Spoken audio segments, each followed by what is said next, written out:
Everyone, Sajeel Qureshi here with another episode of RevOps 500, and today I am super pumped. It's going to be a very interesting conversation. This one is with Gisele Lempert. She is the CEO and co-founder of Vende Más. Gisele, welcome to RevOps 500. Thank you, Sajeel. Hi, how are you?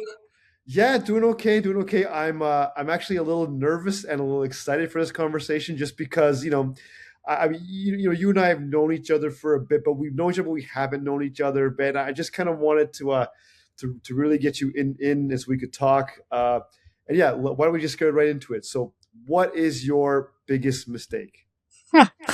Okay, so as we talked a little bit the last time, I don't really believe in mistakes. I Okay. believe in learning opportunities. So to give you a little bit of context on that, I have to refer to my upbringing. So my parents are entrepreneurs, business owners, and they are self-taught in technology. Like all the way from punching cards that was the computers until the age of AI. So when you live in that type of households, mistakes are happen all the time because you're always mistaken. Nobody's teaching you, so you have to make the mistake to learn. Yes. So So in that case, we never lived life as we were making mistakes. We analyzed what went wrong or not as well as we expected. We made the full analysis, what we could have done better, what could our counterpart had made could make better, where when we not clear, what would be the best scenario in the second iteration, and we would move forward from there. interesting. So you're saying that like the trials and tribulations of using technology over time is where your mistakes have come from. Is that accurate? Is that kind of am I understanding that properly? Did I get it? Did I get it? Um,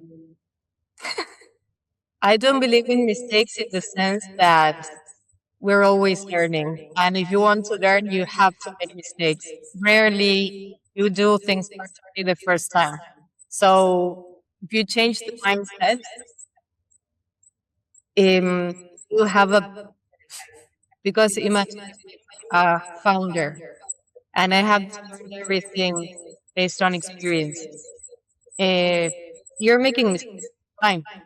And if I thought mistakes were something shameful or that would block me from moving forward, I wouldn't be doing anything. So Very true. in that case, everything is an opportunity. I really analyze things that haven't gone as well as I would expect.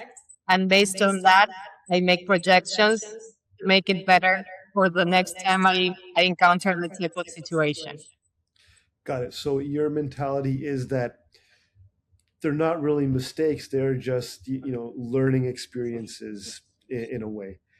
Kind of like playing a video game. It sounds like you're saying that where, like, you play a video game, you're at a level, and maybe you don't complete the level, but it's not that it's a mistake. You just play again, and you learn something, and maybe you get closer to completing the level, but you might not complete the level again, and you keep trying and trying and trying, and you keep learning as you go. So they're not really quote unquote bad, evil, wrong mistakes that in the way that we typically think about mistakes as these losses or these embarrassments, stuff like that. You think of them more as, okay, it's just learning, like a child learning how to walk. Is that like a good Exactly. example?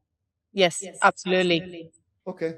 And So also, I want to clarify that I do believe in accountability. So kind of, yeah, if you mess up, you need to repair what you can, but you shouldn't be shamed if you didn't if you didn't do it with mean intentions.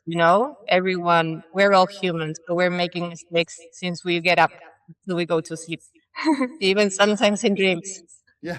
Yeah, Most people die in their dreams, right? They fall off a cliff, yeah, or usually from a mistake. They went to sleep. That's a mistake. yeah. So, Yeah. anyways, So okay, let's talk about that then. So you know, you mentioned intentions and you mentioned accountability and stuff like that.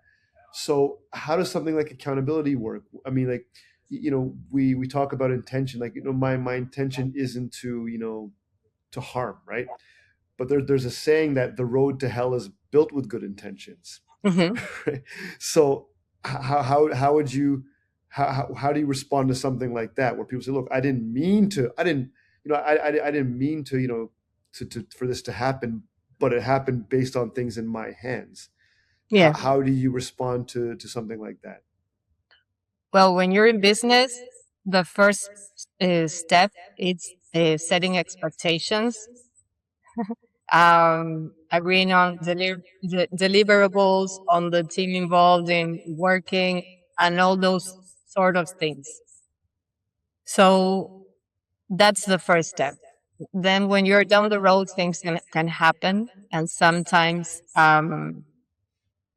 things go wrong. It does happen. So, in that case, you're always dependent on your counterpart to fix the mistake, and so that that there's no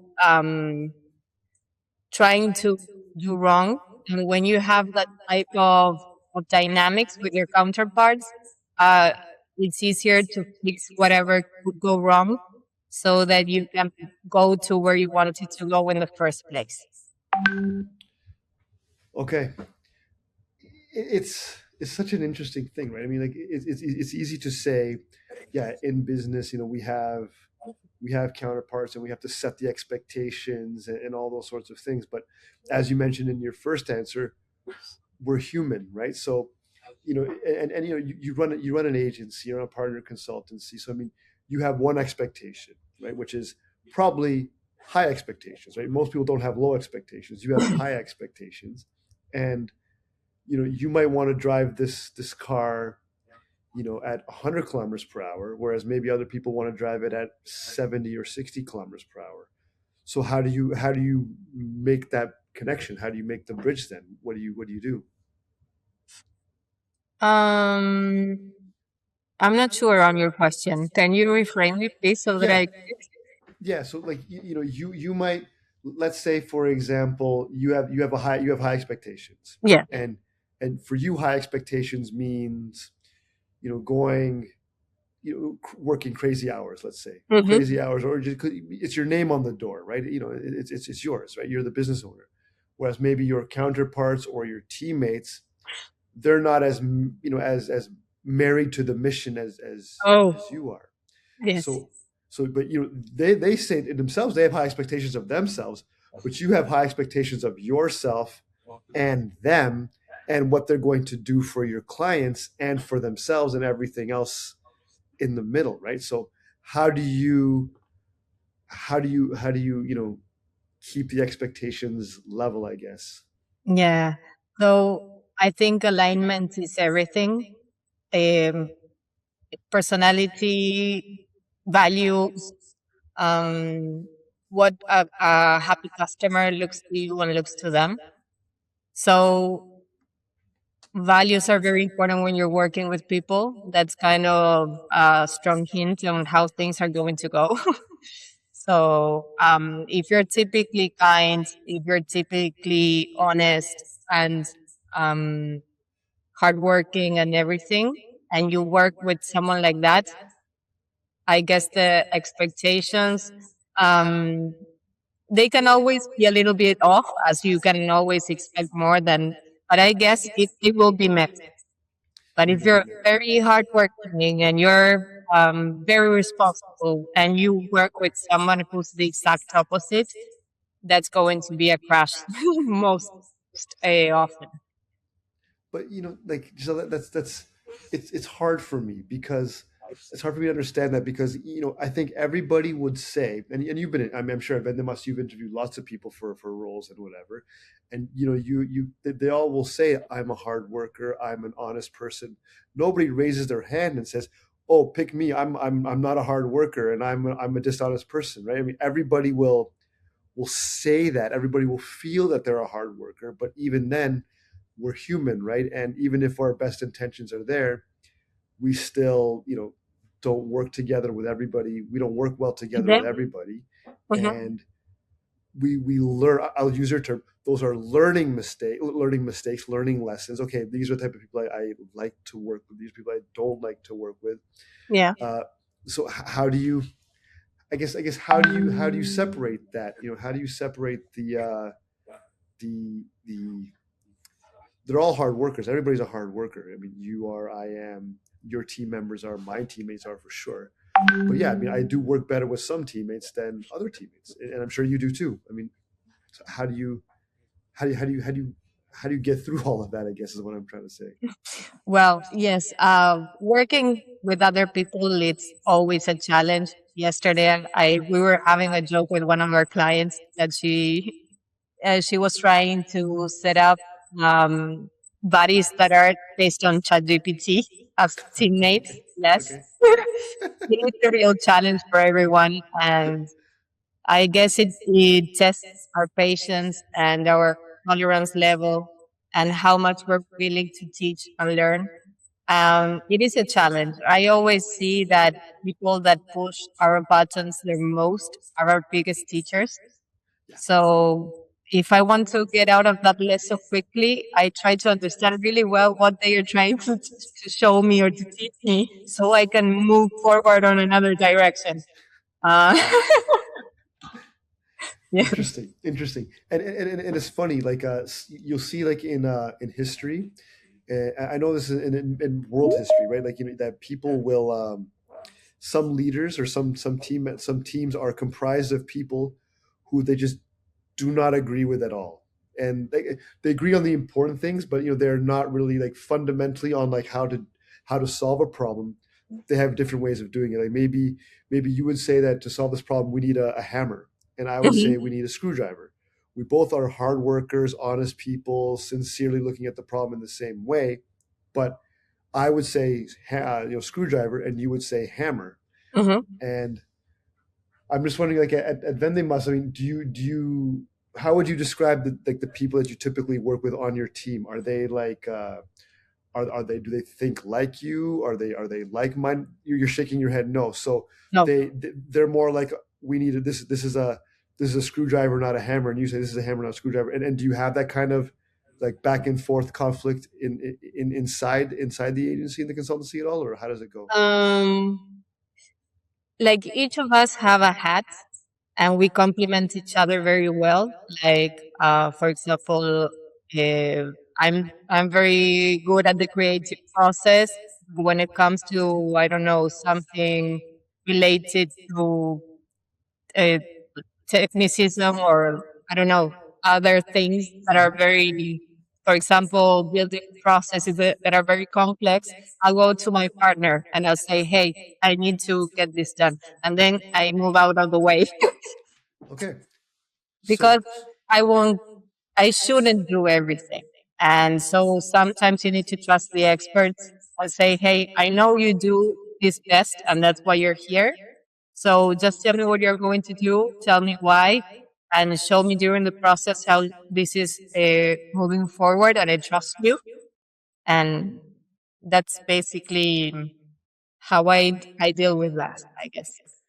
so you're comfortable with, as a manager, as a leader, as an owner of the team, you're comfortable with delegating, letting something go to other people and letting them take care of it, and you're not going to obsess about it, how it's going to go, is it going to go okay. Once you let it go, you can let it go and not It worry about depends. that. It depends. Oh, it depends. Okay. Yeah, of course, always. It always I know. depends. I try to uh, delegate. That's the idea. But sometimes, if you need to be more hands-on, um, I trust the person who's in charge because they always know more than me. That's why they're there. And in some cases where things haven't aligned as I wanted to, I learned that the values were not aligned Okay. and I needed other type of people for that type of projects or that type of thing. Okay, so let's talk about a time where you had misalignment, because you mentioned alignment twice already, and Yeah. when was a time when where things were misaligned? Talk me through how that happened, how you figured it out, and where you went afterwards with what you learned. So sometimes when things go wrong, you understand it afterwards in the aftermath. So that's very important about not believing in mistakes, but Mistakes. taking them as learning opportunities. You need to really analyze what could have done uh, better. Who were the people involved? What were their profiles? Where they didn't handle it properly? Um, you know, so you need to do all that before. Sometimes you don't see the misalignment at first Mm.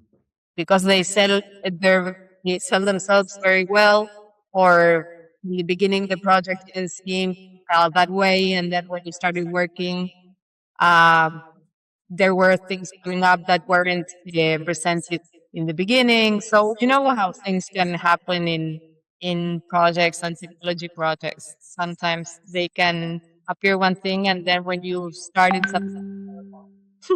So in that case, when you do the aftermath, you start changing maybe the questionnaire beforehand and the scopes, and you work better on the expectations for delivery and all of that. But sometimes you see it in the aftermath. Yeah, and that's usually too late, isn't it? I mean, Yes, sometimes it is. so I mean, like, are there specific, like, okay, so are there specific times where it's too late, where where the I mean, where like the cost has become too great, or like maybe something you would have thought, I wish I had seen this a year ago, a month ago, a week Yeah. ago. Sometimes it happens, but luckily, um, we don't have um, those things happen really often. So we have worked very hard on our partnerships and the people we work with so that we keep the alignment not only within but also with the customer. Um, it took us years. Took years. Yes, it took broken hearts as well. You know how this goes. Uh, yeah, but I think we are at a stage that we have a little bit um, more detachment to make decisions, so that gives you a clearer mind to decide.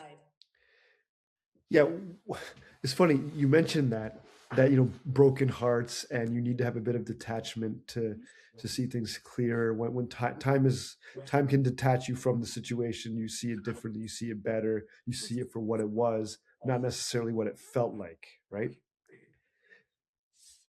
And with that in mind, I mean, I heard a story the other day. Someone told me, and another fellow HubSpot partner like you and I, they said that they've never lost a customer before. Hmm. And what do you feel like when if someone told you they've never lost a customer, what is your initial response to that? And then I'll share what mine was.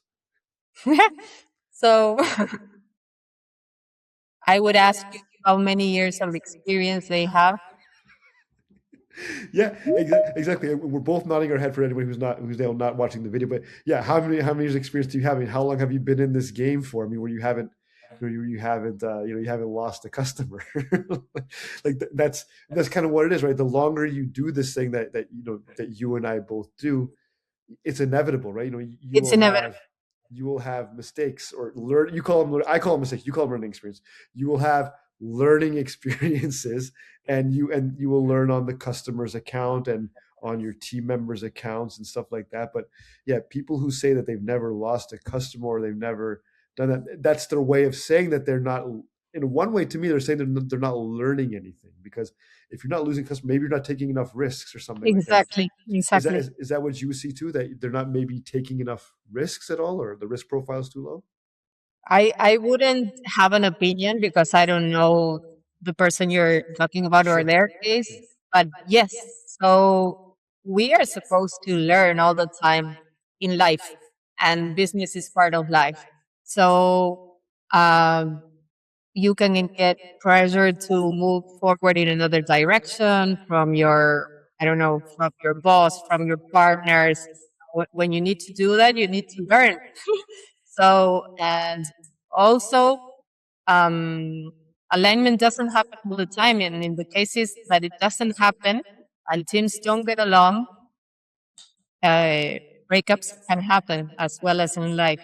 So, yes, business is just an extent of life. It's not different. It's very weird that you would say, I haven't lost a friend, I haven't lost a partner, like a boyfriend or a girlfriend. Sure. It happens because you're getting to know each other. You need to see how well you work together, how well you can help other person grow. Sometimes you can help them grow for this amount of years, and then when they need to do something different, they need to find somebody else, and that's okay too. Or maybe you have enabled them so much that they can do it on their own now, and you have to move on as well. So, Yeah. So like, and you talk about alignment again. So I mean, when with alignment, is it like, how do you get alignment? Like, what is it you do? Because I mean, we don't we I have a team, and our biggest problem sometimes is that we are not aligned on something, right? Maybe somebody says they want to use ABC system, and other people say we want to use DEF system, and other people say they want to use HIJ system, and then they say to me, as the quote unquote supposed to be the smartest person in the room, even though I'm not, but they say, okay, now you decide mm, which one do we use out of these three options? Which option are we going to okay. pick? Like, how In do you that get alignment? Because one person says yes, one person says no, and they're not going to be happy with whatever. So Yeah. So in that case, you can have like a game thing or okay, A/B testing. Like we can have a very small project where we test the three and we see what happens. Or if you don't want to get that far, you just have a chart comparing pricing, comparing features, comparing support. So comparing technology, I would say, is the easiest. Um, but if you have to align expectations towards the deliverables of, of someone, I guess you have to understand that as well as in relationship, it's never 50-50. So there will be times where they're going through something or you are going through something and your mind will be off or their motivation will be off, and you need to understand, is this person normally like this, or are they going through something and they're expecting my support? So that's kind of understanding, eh, and being tolerant and supportive on your teammates. Because again, they are human, things happen, and they will not always be 100% on their game. yeah. So that's an interesting thing that you put out there. You said that people are, these decisions are made by humans, and they have maybe an emotional connection to a decision.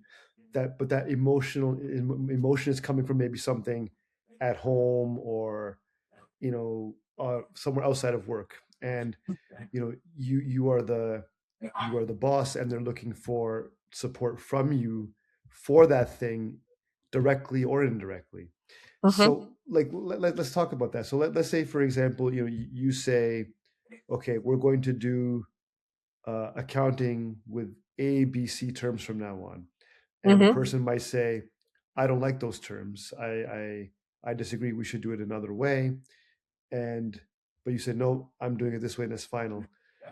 Now they how do they take that? Do they disagree, and do they accept it, or do they show like some sort of a the frustration with the decision? And then how do you get them to buy into it with using alignment, which is, I think, is like a big thing in your world?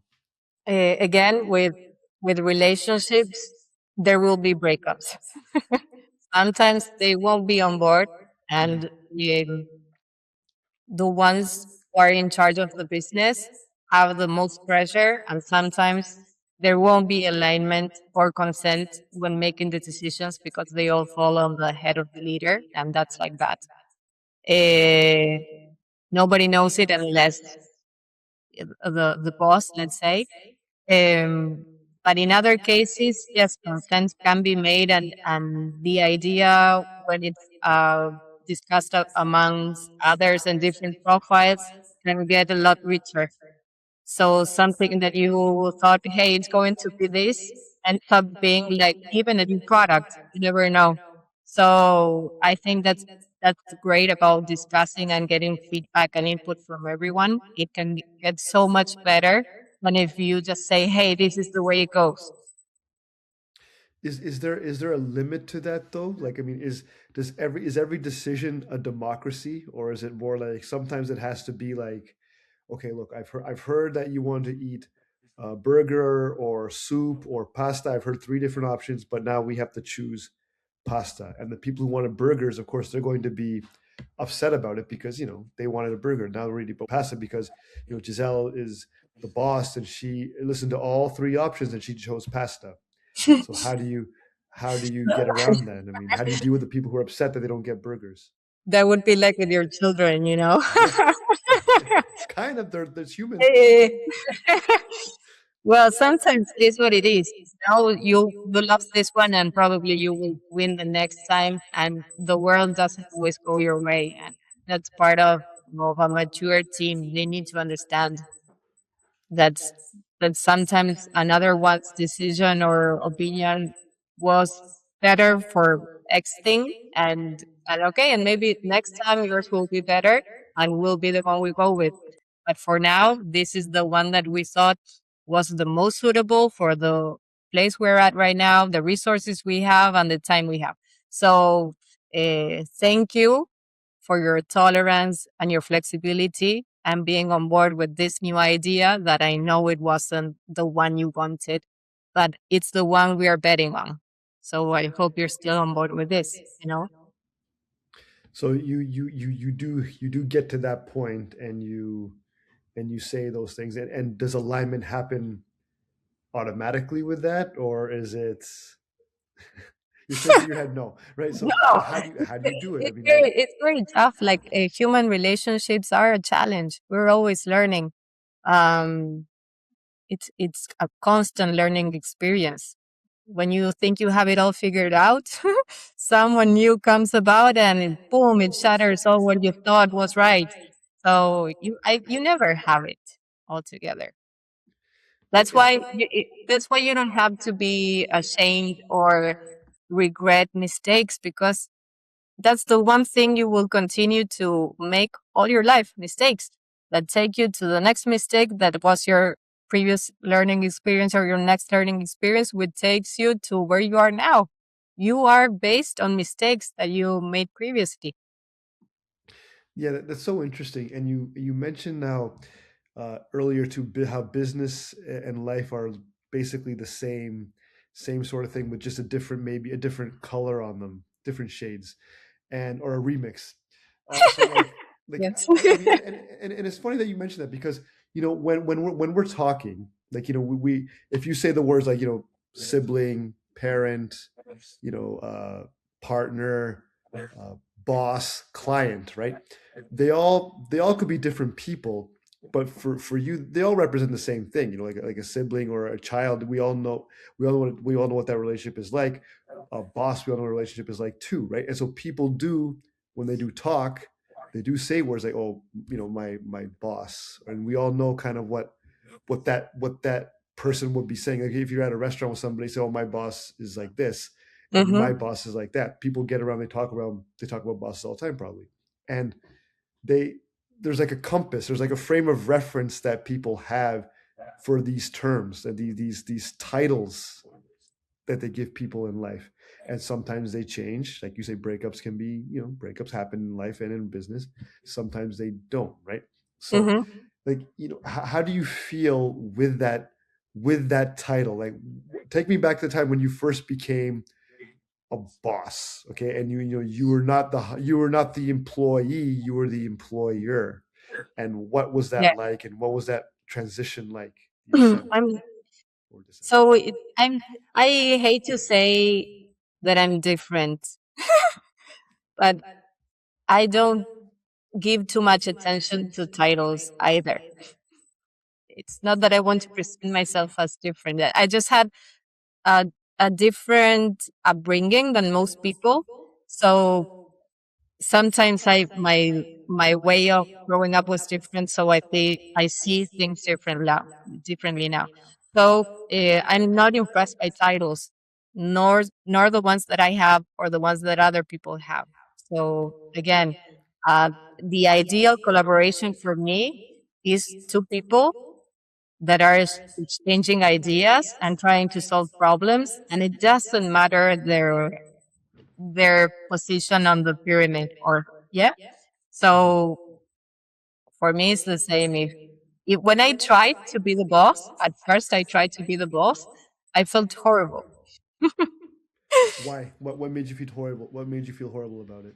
Well, because I most of the times I try to follow the norm, and then I understand that the norm doesn't fit me and it makes me feel uncomfortable.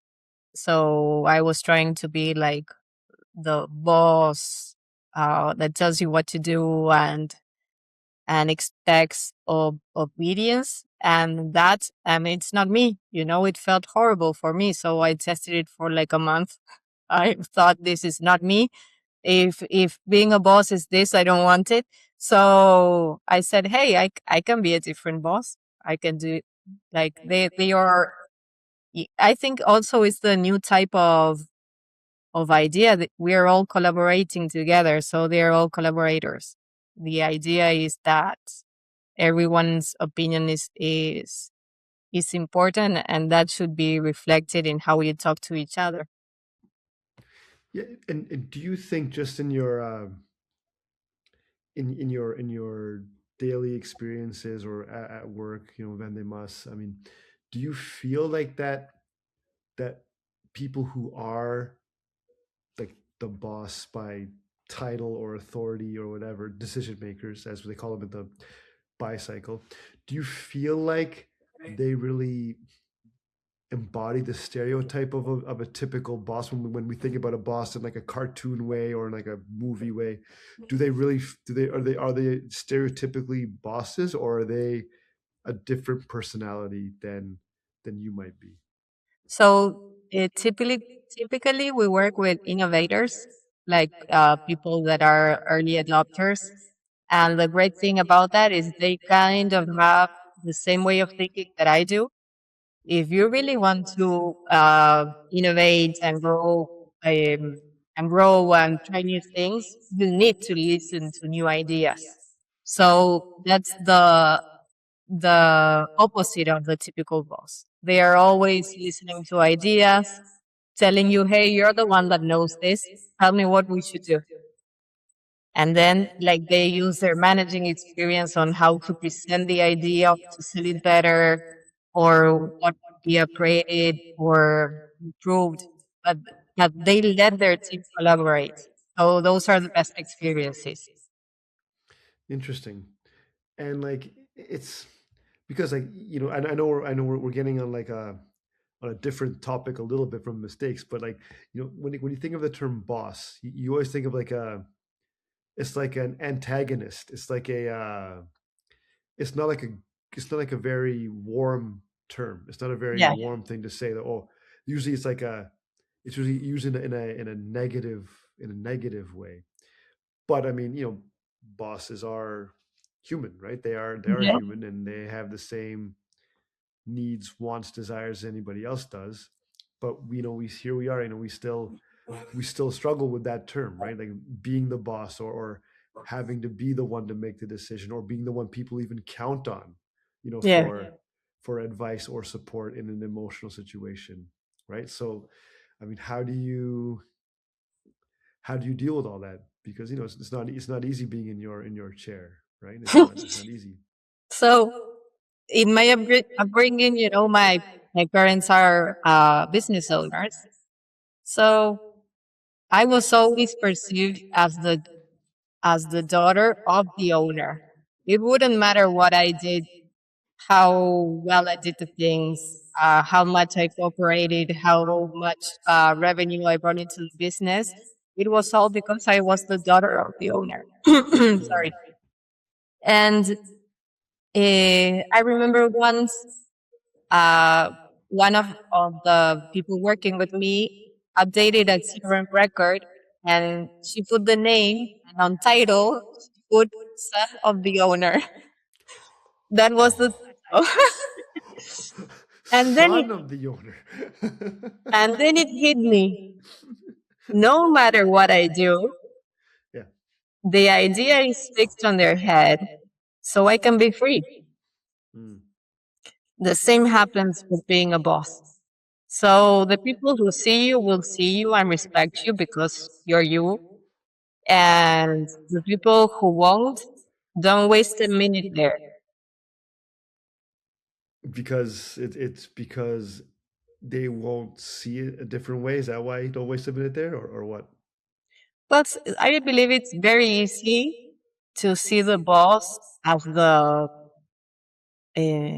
as the dictator, as the evil guy, and I believe that people that do that are lacking ownership on their choices, on what they can do, on how they can impact the business and everything. So I try not to work with those type of people because I like having proactivity, people proposing ideas, having ownership on their work. I know that people that are like that expect me to tell them exactly what they need to do, and I'm not that type of leader. So yeah. Okay, so tell me a little bit about what about Vende Mas, and tell our listeners about Vende Mas and what you guys are working on and what you're all about. Okay. So we started our business 6 years ago. We came from Argentina. We're originally from Argentina, Spain, and we had been working for a while with HubSpot. We were about to become partners there. And so HubSpot knocked on our door. They said, "Hey, do you want to be partners now in Spain?" And we said, "Yes." And we moved forward with that. And we are HubSpot partners and we work with technology companies because we have a lot of background in technology. It's like it was our creed basically. So we work with marketing and sales teams that need to work on alignment precisely. Two worlds that need to see togetherness, even though they are different, they're always alignment. And we work there, working on their processes, on their way of working, hoping to make their lives easier and that giving them time to breathe and getting out of the hustle culture a little bit. So that's why we work with HubSpot. We enable them on how to do things with the minimal administrative tasks and efforts. And currently we're investigating and working a lot with AI for the past year on how to even do things better using AI. So we're having that. So interesting. So that it seems like a very very exciting time at Vende Mas these days. Then, Yes. Yes, yes, yes, yes. We're and, testing many things and that's what I love to do. So we're and having Giselle, and where can people reach out to you and to learn more about you and Vende Mas? Where can they learn more? okay, so we have our website, which is Vende Más. Uh, what's the hyphen? Hyphen, hyphen. Yep. MKT, which is for marketing.com, or you can reach me on LinkedIn, Gisele Lempert, and they can find me there.